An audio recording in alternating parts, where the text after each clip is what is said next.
Okay, so today we are going to look at welcome to all of you for this first that is a session on truss analysis. So truss is the structure where you can find so many places you can find this type of structure. So where the bars are connected and we are typically using for bridges, maybe as some sort of structure in the industrial area. That sort of structure is called as a truss, which is typically used to support something and maybe used as bridges kind of structures. So in finite element has taken in a birth with the analysis of this truss itself. So that is what a birthplace is. Finite elements birthplace is a truss analysis. So we done an analysis of this type of trusses in engineering in first year itself. Number of in this case, what is going to happen? There are number of axially deformable members. Means none of the member it's assumed to be taking on a bending or anything. Only axial deformation is going to happen, and that is what it is creating an entire rigid structure, and that is what it is called as a truss. And this axial deformation is a typical similar to the your bar analysis. What is this bar element? Whichever the bar element we use it, so is the same as in a truss deformation. But the only thing is what it is going to happen. This bar is having some axial deformation. This is my bar and it is deforming in axial direction. But if I orient something like this, okay, this is my 2 points and it is deforming in axial direction. Obviously, it is going to convert the deformation in two direction. One is x direction, y direction, like this. So that's what a single bar element can be used for analysis. Along with this, we need to convert that deformation in x and y direction. Means only one single point deformation is converted into two deformations by a simple technique called as a transformation.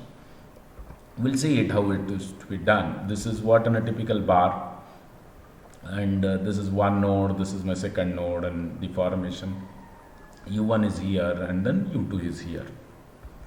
So when we are going to convert here, so each node is having only one single degree of freedom. This is only 1 degree of freedom is allowed, rest of the degrees of freedom are seized out, and we have seen it why it is to be done, because for an approximation purpose to avoid more number of equations we seized out.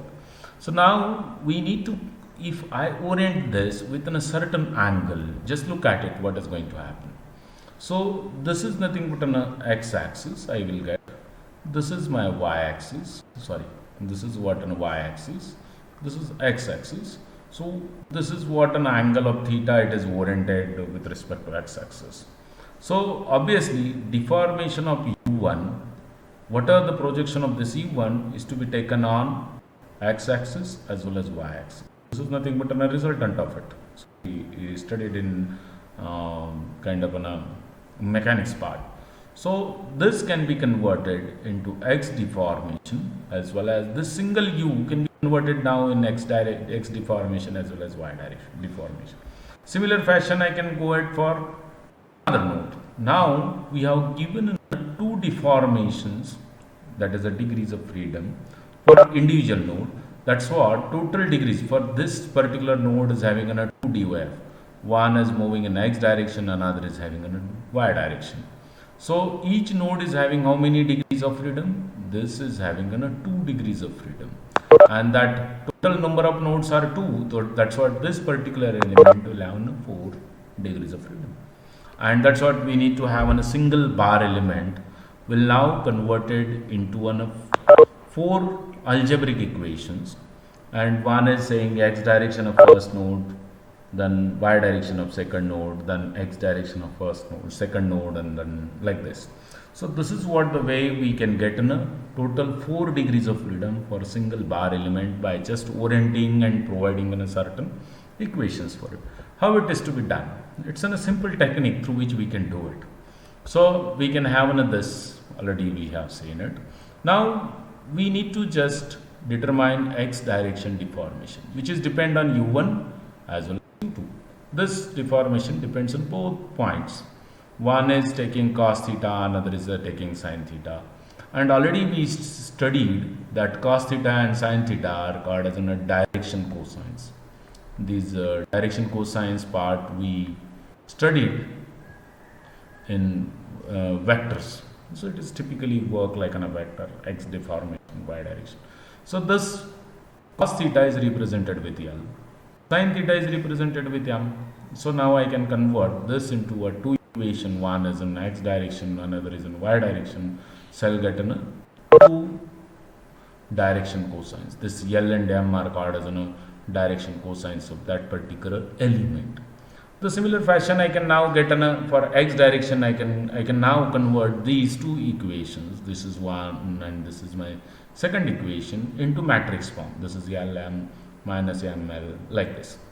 And I will get for one node. Only for one node we got. Node number 1 and we got this sort of equation. So similarly if I want to do it for the second node, so obviously this kind of again another matrix will get. So this particular matrix is called as a transformation matrix. What it is doing, actually deformation of the bar is happening axially. It is not deforming in x direction and y direction, but it is happening axially. That is projection of this axial deformation is projected on x-axis and y-axis, and then we are going to determine. So ultimate in transformation, nothing is going to change it, but only we are going to change in one coordinate to second coordinate and kind of things. So that's what this particular matrix is called as a transformation matrix.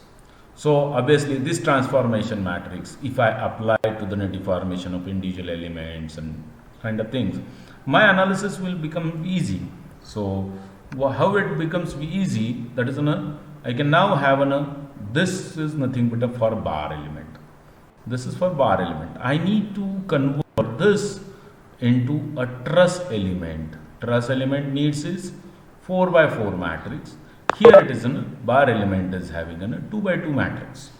For one node, we need to provide two deformations, that is x direction deformation, y direction deformation. That is what the way we can do it. So what is the way we can do it? We just first of all look at total equivalent equations we'll get it. So strain energy stored into the element. So this strain energies typically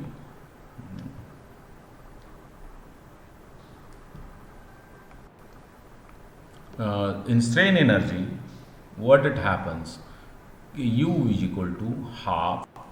This we know it. If my single spring is there, K is my stiffness of the spring, X is my deformation. If I have multiple deformations, like maybe in elements or something, now I can convert that into this matrix equation. It's not a big deal. Don't worry about these symbols or something. Simply, this is nothing but an equation represented in matrix form, because matrix cannot be squared. That's what one transpose of it is multiplied at before this, and then stiffness, that is what K is nothing but your that 1 1 minus 1 minus 1 1 kind of in a matrix, and then delta x. So here we got a strain energy, and then where strain energy, so here this delta dash we know it, delta dash which is equal to L, that is what are the transformation matrix we done it, and this delta is having an u1 and u2 kind of things, u1 x, u2 x, u2 u1 y, and u2 x and u2 y, like this. These are the four elements into this, because 4 direction deformation you are going to determine. Now you can substitute this part into both the places. You can just look at this, then simplify it. You will get an equivalent stiffness matrix. Again deformations, these two deformations, and equivalent stiffness matrix will be determined by multiplying this then K and then L. So this is what a multiplication will result into this matrix, that is L square Lm So this is what on a simple derivation. Don't worry about this derivation. It is very easy to remember or memorize it. Okay. So we know that. I'll just tell you the how we can memorize. This Lm, you just put it. Then again you minus L minus M you put it. Okay. Again here you write it Lm minus L and then minus M you write it. Then again here it is now next row is minus L minus M, then L M. Okay. Then again last one is minus L minus M L M. So once we got this matrix, you need to just multiply this with L, then multiply with M, then L M. So here as you are going to multiply with L, L square will come, M into Lm will come, L is going to come, here it is L square, then M square, here it is again Lm will have, then M square. Like this you can construct the entire matrix for this stiffness matrix. So this is what an equivalent stiffness matrix, which is representing bar element in two-dimensional deformations. That is what it says. What it is going to do it. This is what basically a matrix which we have taken as a transformation into, this is one DOF deformation. Here this is what in a 2 DOF, that is per node is having in a 2 degrees of freedom. Here it is 1D, means total 2 DOF, because per node, here it is a per node and here it is a per node. Okay. And total degrees of freedom will become 4 DOF and my matrix size should be 4 by 4. That is what the way it works. Okay. So once we got this, so then we need to substitute. Now the same procedure we need to follow it. So which procedure we followed in bar element. Only the matrix is now different. Previously this matrix you are using it. Now we need to use this matrix as a stiffness matrix, and we need to solve the problems of the truss. So we'll take a simple example. This is what in a bar truss elements it is given. This is a 1500 mm size. It is shown 1500 mm square, then 2000 mm, then 2000 mm. Length is given and everything.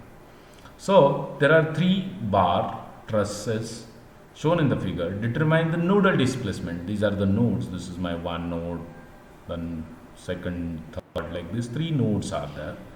We need to determine nodal displacement and stresses in the each beam. Stresses in the each beam, and also we need to determine the support reaction. Just look at the supports. What it is support? Support is only entirely it is fixed. Means x direction is not allowed, y direction is also not allowed. Both the direction deformations are not allowed in this case. But if you look into this particular stress, so here you can see a ruler. What ruler indicates? This particular point is allowed to move in x direction, but it is sees this deformation in y direction. Y direction is not allowed. So y direction means it will not move in up and down direction, but horizontal direction it can move quite easily. That is what the boundary condition. So these all boundary conditions whenever you are doing an FE analysis. So which are the payment the CAD or CA engineer gets, not because of that he knows how to use the softwares. He is paid based on what kind of realistic boundary conditions you apply whenever you are doing an analysis. Because analysis will be done by computer. That's not a human interference. It means once you fire the analysis, it will do the work. If you fire in a wrong conditions or within a wrong sort of interpretation, it will result into the wrong. That is garbage in, garbage out is nothing but basically fundamental of this FEA, not FEA, I will say. It is a programming computer. Whenever you give wrong information to the computer, it will give the wrong information as an output. So same way here, whenever you are going to apply the boundary condition, make sure that you are applying perfectly. That is what it is expected. So Now I can convert this into now entirely one single element. Okay. So how can we convert? That is what it is converted. Here I can give the node number 1. Here I will give the node number 2. Anywhere we can give node numbers. This is my second node and this is third node. So in this case, this node is having a 2 degrees of freedom. This is my x-axis, this is my y-axis. So I can give this 1, this is my 2. Then here 3 and this is my 4. And then similarly this is 5 and total 6. Altogether 3 nodes are there. 3 nodes per node 2 DYF per node. So total degrees of freedom. Total DYF becomes how much? It is 6. So that is what in a 6 by 6 matrix we need to construct it. So for that purpose, this is what is the length of this particular element. Node this I can give and this is one number element. This is my second number element. I can give this is third number element. So in first number element, what is the length? It is the L length 400 plus 400. That becomes 800 mm. So this is what 800 mm deformation. This is how we need to again here it is a 400. How can we determine? By simple distance formula we can determine it. So it is length of the first element is 800 mm. Length of the second element is determined by a simple trigonometric principle, that is the 400 minus 800 and something, and you can get a length of the second element, this element and this element, because it is in a symmetric triangle. So we can get in a 400 root over 2 mm deformation length for it, and the same is the length for another element. So sometimes in exams they give coordinates like this, and from that you need to determine the length of the each and every element properly. Okay. So once we determine the lengths, next task is that this is nothing but an element number 1. This is 1. This is my second DOF. This is third. This is fourth. This is fifth and sixth. Okay. So this is now one number element is there. Here it is rounded with this. This is second number element and this is third number element. Okay. So here we need to now see the connectivity of it. Okay. What is the connectivity? Element number 1 is connected with node number 1 and 2. Element number 2 is connected 2 and 3, and 3 is connected with 1 and 3. So this is nothing but shows on a connectivity table. This is node element number 1 is connected with 1, 2, 2, 3 and 1, 3 like this. Okay. Once we done it, so most critical part in this truss analysis to determine direction cosines for all these elements. So direction cosine is nothing but which tells you the orientation of your element, which are the element with respect to x-axis. Okay. So in this case, what is the angle for this first element? It is theta is my 0. What is L1? L1 is equal to cos of theta, and then M1 is again cos theta, that is a sin theta. So cos theta means cos of 0 becomes 1 and sin theta becomes 1. So similar, sin theta becomes 0. So that is what L1 and M1 we got it. Similarly, what is the angle for theta? That is element 2. Whenever you are going to measuring the angle, fix this angle in this fashion. So once you say this is my x-axis, I need to now go for how much angle? 135 degree here. So here it is 135 degree. So most of the time what do? We remove this 90 degree. We say it is a 45 degree for this. Don't do this. This will create more confusion. Avoid this. So instead of start with this and reach to this, and what are the positive negative sign automatically it will take. Don't worry about it. That is what it is expected. Okay. So in this case, if I put 135 into cos of cos, it will result into minus. It will not result into the positive, minus 0.707. Then M will come 0.707 like this. The same way I can have here it is element number 3, it is oriented at a 45 degree. Okay, so that is what I can now get an L3 is equal to 0.707, M3 is equal to 0.707, and material property for all the elements is the same. E1 is equal to E2 is equal to E3, 200 GPa, 200 MPa, or whatever it may be. So this is what an E value we got is, and we know the area also. Area for this 2 is 2000. It is a 2000. Here it is also 2000, and here it is in a 1500. So based on that, we need to construct the elemental matrices. So when we are constructing elemental for element number 1, we want to construct it. So obviously we need to give the numbering. Already I told you how to give the numbering for this. So this is what a stiffness matrix, and this is what the way you can construct it. Already I shown you how to construct this. L1 square, LM1, all this. So now you can substitute these values into this, and we can get this entire matrix. And degrees of freedoms 1, 2, here 3, 4. So obviously this will come 1, 2, 3, 4.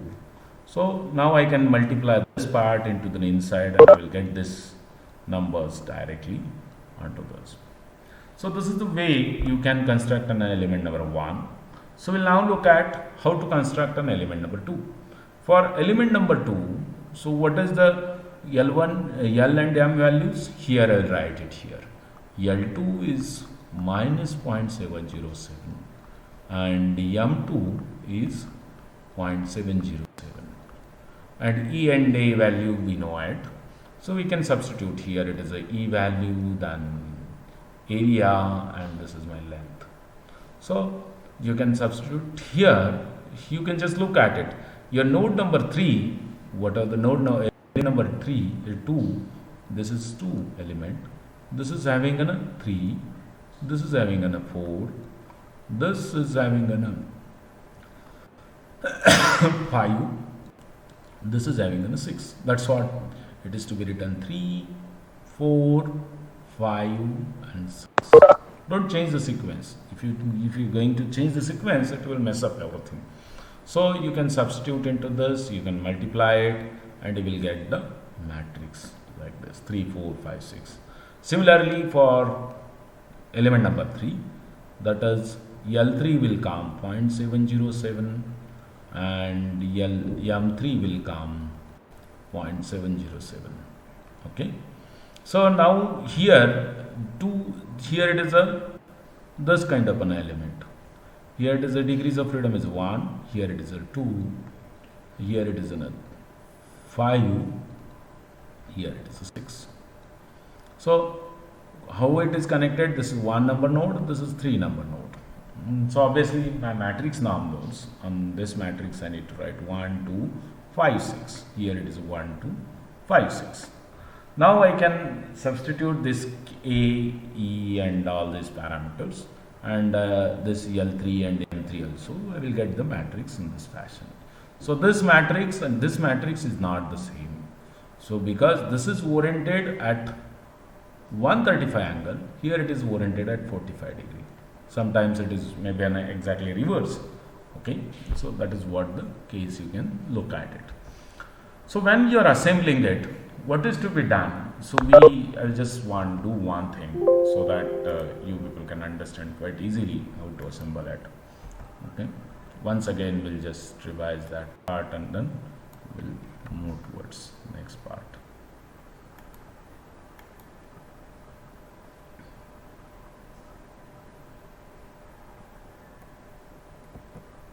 In this matrix, what is to be done? We have a K1, which is, I'll just write here 1, 2, 3, 4, 1, 2, 3, 4. Then K2, we have 3, 4, 5, 6. Sorry, here it should be 6. 3, 4, 5, 6.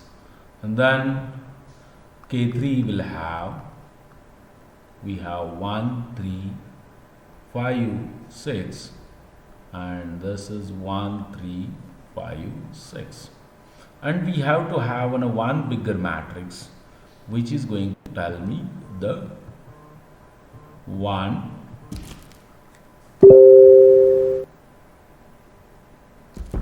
Here it is a 1, 2, 3, 4, 5 and 6.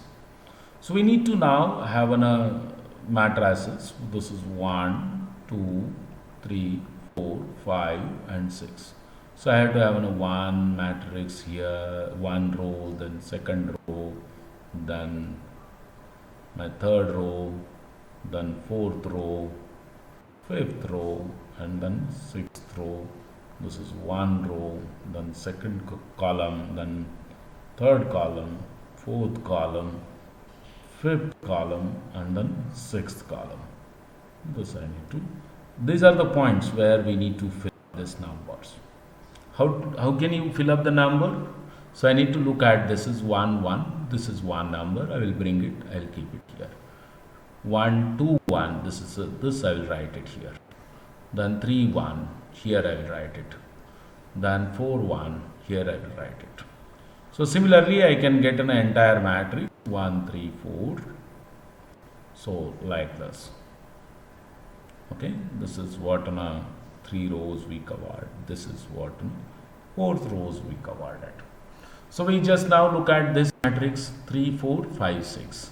Here it is in a 3 4 3 4 and this is 5 6. This is my 3 4 5 6.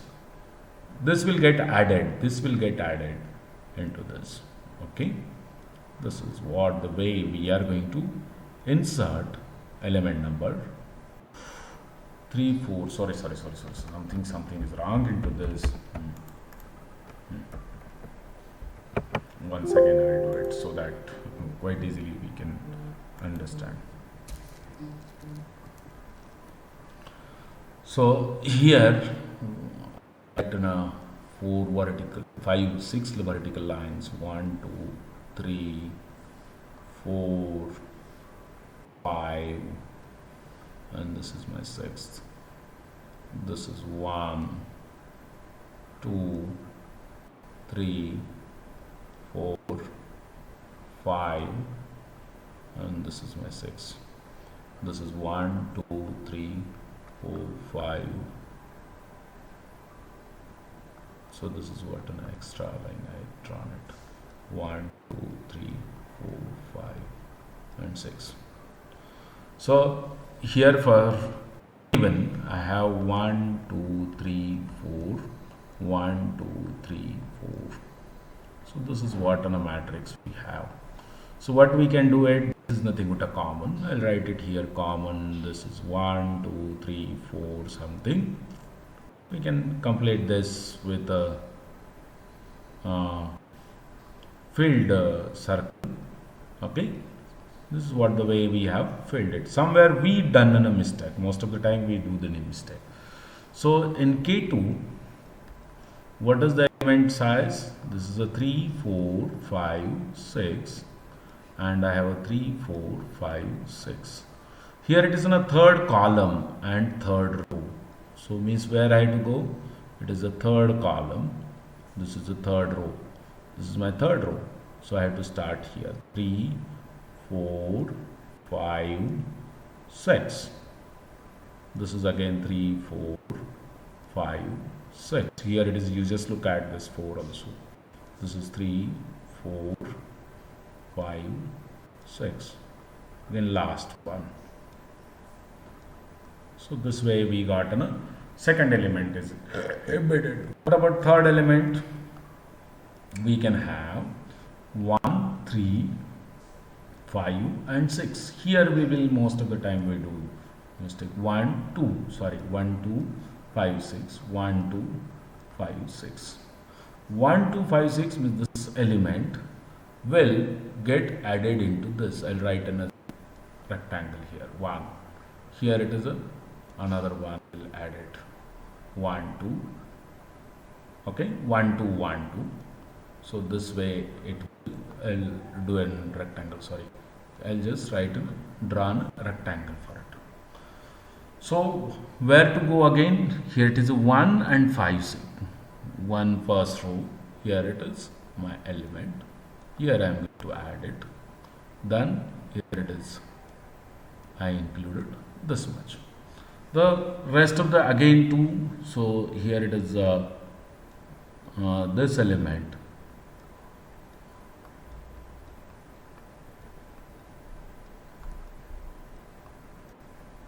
So this much part we covered it, 1 2 row, and then 5 6, just look at the 5 6th row.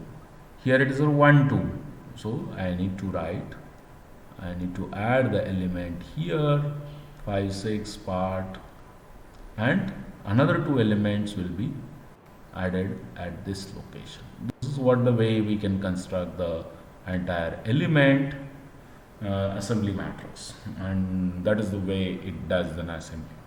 So this can be quite easily done in a programming. It's not a big deal for it. It's in a simple, we done it previously how to do the programming for this. So this is what the way it is added. So wherever it is a common degrees of freedom, they will get added, and if there is no common degrees of freedom within the elements, so it will not add. Only there will be a single element you can in the matrix you can observe it. So this is what an entire assembled matrix. Now you look at how many degrees of freedom are there. Total 6 degrees of freedom. I think up to this it is okay. Each and everything I think you might have understood it.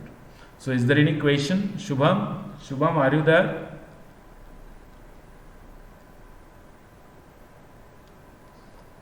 Anyway, okay. So now we'll look at how to apply the boundary conditions. Boundary condition means these are the 6 equations. Out of the 6 equations, so we know some of the solutions for it. So that is what here we have provided, and this is my 1, this is my second degrees of freedom, this is third degrees of freedom. Third degrees of freedom represent third equation. 4 degrees of freedom represent fourth equation. This is fifth, and this is my sixth. So here it is fixed for both the cases. Fixed indicates 1 and 2 result into deformation. U1 will be 0, U2 also will be 0. So that is delta 1, delta 2 will be 0. This is 1, 0, this is again 0. So same here, if you look into this 4 is 0, but 3 is not 0.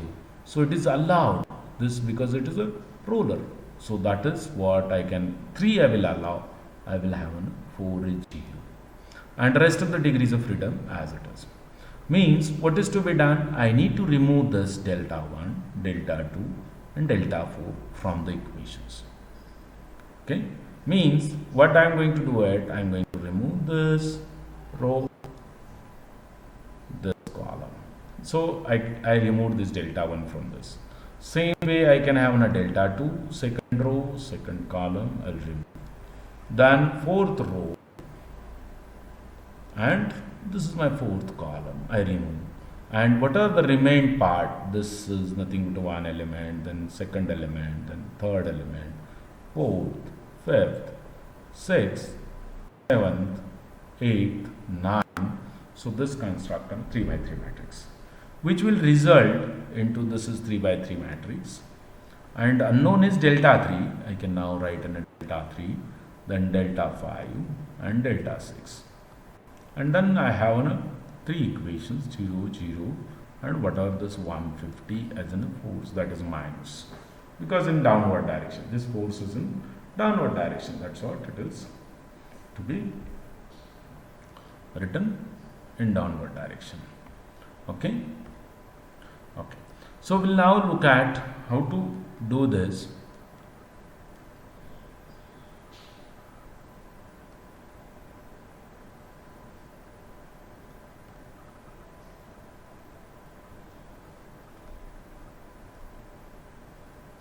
So we'll now just look at boundary conditions. Now that is what entirely removed, and we got only delta 3, delta 5, delta 6.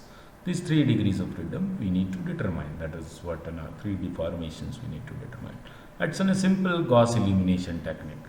We can use this Gauss elimination. First, in Gauss elimination we need to make this is equal to 0. So I will make it 0. Then I need to make, then second column, look at it, I need to make this 0. It will make it to be 0. And this is what will result 48056 into delta 6 is equal to minus 150. This will give me a delta 6 value.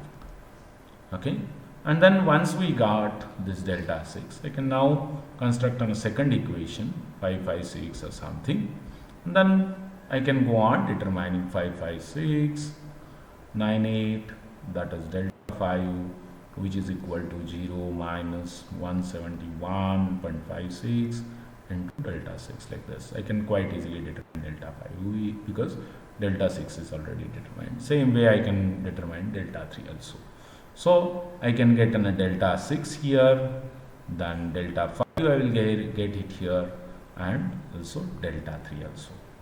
So this way we determine the deformation of third degrees, then that is a third degree of freedom, fifth degree of freedom, and that is a sixth degrees of freedom. So once we determine the deformation, next task is to determine the stresses into it. So stresses are nothing but what we should know. Stress means you need to determine force upon area. This is one way you can determine it. Another way, so we don't know how much amount of force you are going to apply. Another one way is just we know that stress is directly proportional to strain. Delta is equal to, stress is force upon area, which is equal to E upon delta upon L.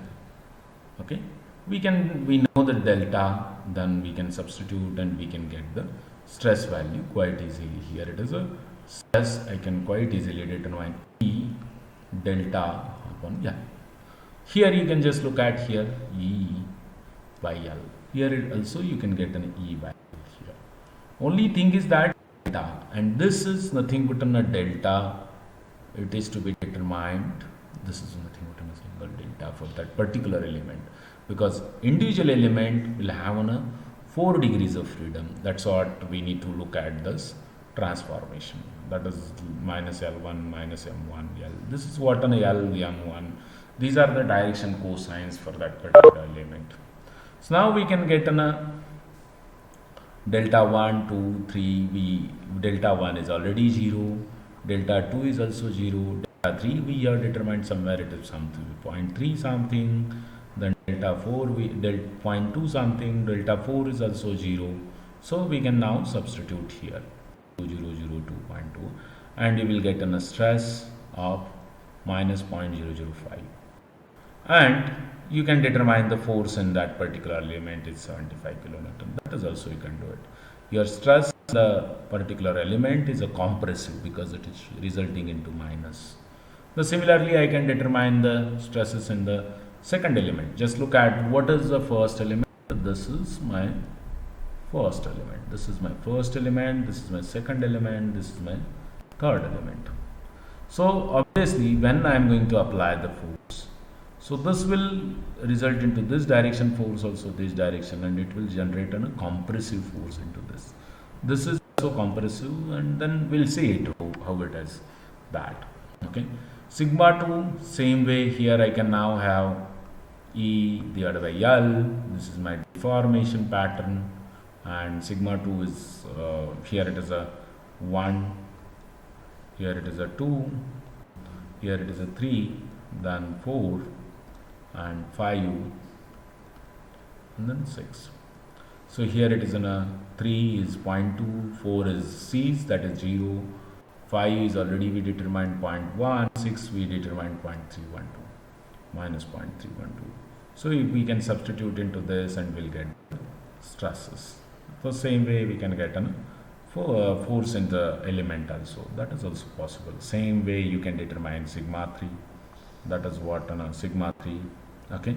So 106. So actually, somewhere we done a mistake in sign convention. This will come under tension, and these two will come under the compression. Keep in mind. That's what this is coming to be a positive. So if I put up some negative, positive something, this is compressive, and this is again compressive, and this is my tensile in tension. this particular element is in tension. So this is the way you can determine stresses in individual element. Once we determine the stresses, next task is to determine the reactions. In reactions, we know that we need to have a 6 by 6 equation here.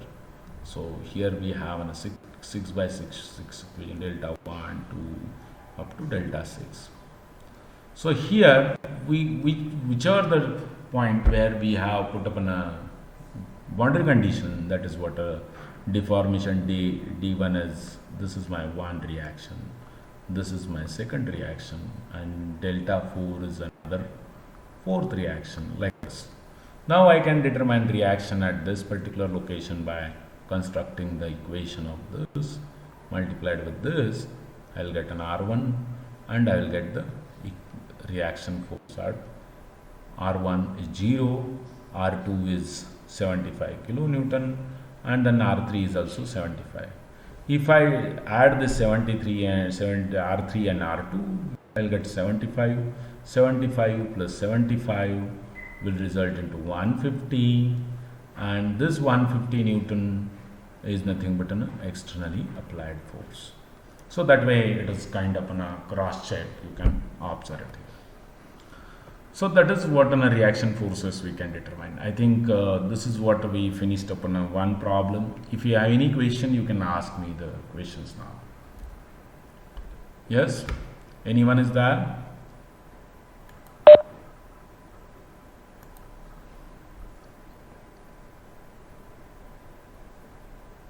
Yes, any questions? Avdut?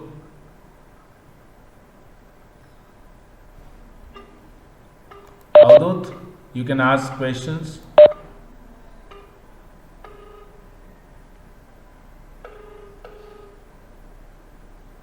No doubt, sir.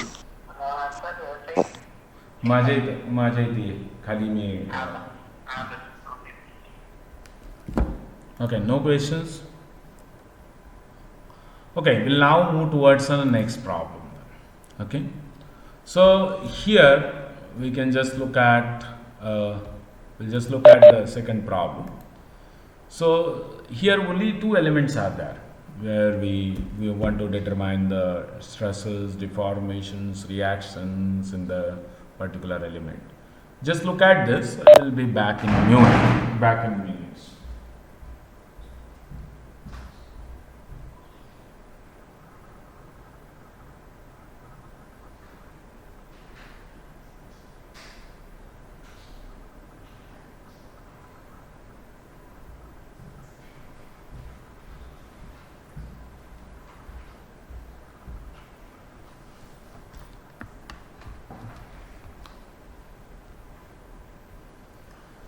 So here we can just observe one thing.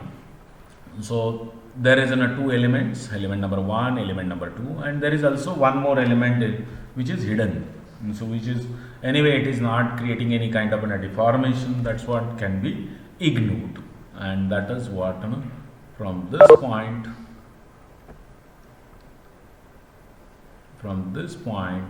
to this point, sorry, up to this point. So this is what one element is connected with the point 1 and 3, which is hidden, which is anywhere it is not coming into the picture for analysis. So next task is to determine the stiffness matrix, then length of each element, and we need to follow the rest of the procedure. So in this case, you can see it is in a stiffness matrix. This is what K is equal to AE by L and kind of things. Then in given problem, L1 is this, L2 is this. We can quite determine easily this. Then for element number 1, direction cosine, here it is not determined using a sine cosine. So if you know the length is, that is a x, y coordinates. From that itself we can determine the L and M also. So this is going to result into direction cosines.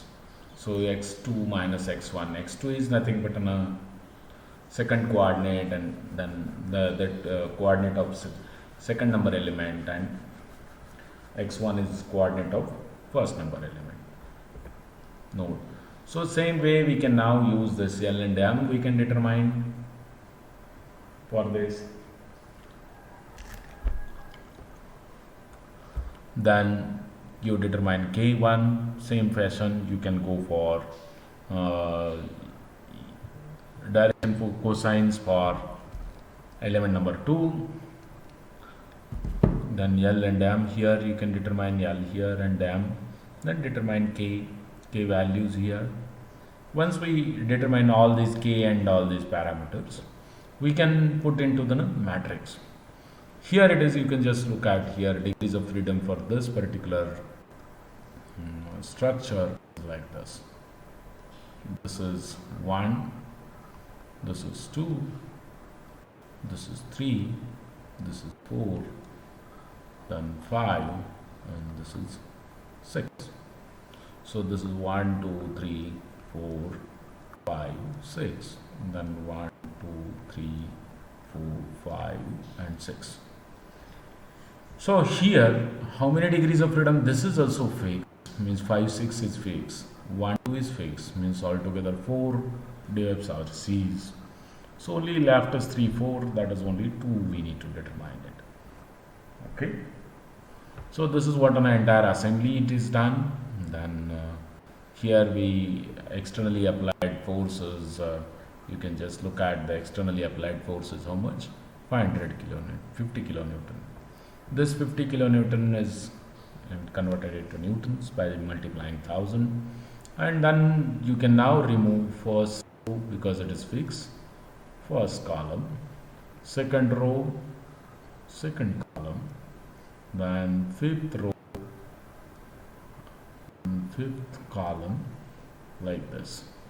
Only left over elements are this much. These are nothing but left over elements. Now I can have an U2 and V2 as in deformations for this.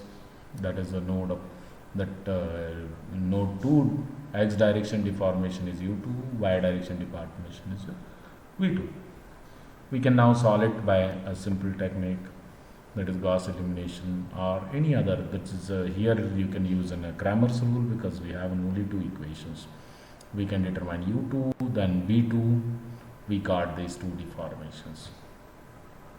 Then we can now put into the displacement of the entire matrix with displacement of entire element number 1, because element number 1 is having a degrees of U1, V1, U2, V2 like this.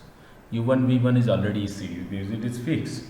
So we are going to determine U2, V2, already we have determined it, and we can get this into this and convert back into the original bar element matrix. Then substitute into sigma 1, here you will get 75 Newton per mm square as stresses in the element number 1. Similarly, you can have here U2, V2, here it is a U3, then V3. These 2 are fixed, that's what it is coming to be a 0. These already we determined it. We can substitute into this and we can solve. We got the stresses into 90.08 Newton per mm square. So this way we can determine the stresses. Now we can look into the reactions. How can we determine the reactions? Reactions is quite easily you can determine. This is what a stiffness matrix, this is my deflection matrix, and this is my reaction matrix. So reaction is this. We need to determine all these 4 reactions. We can get these 4 reactions. This is 1, 2, 3. So if you add all these 4 reactions, you will get a total 50,000 as an external reaction, that is minus 50,000. So that input force is 50,000. So this is what if I add these 2 will result into 0. So that is nothing but a complete balance of your system. So this is what the way you can solve a problem of truss using finite element techniques. I think this is all for today's session. And one more thing I would like to add it. I done an FEA simulation of the same structure, and it is observed whatever the deformation we observed for this particular node and this stresses in these elements. So they are the same, hardly 1% deformation, 1 to 2% deformation is there between your hand calculations and your FE analysis. Anyway, I will give an idea about how to do the programming for this, also how to do an analysis using an ANSYS also. So we'll look this part in next session. So if you have any questions, you can ask now. So thank you all. Yes, anyone is having any questions?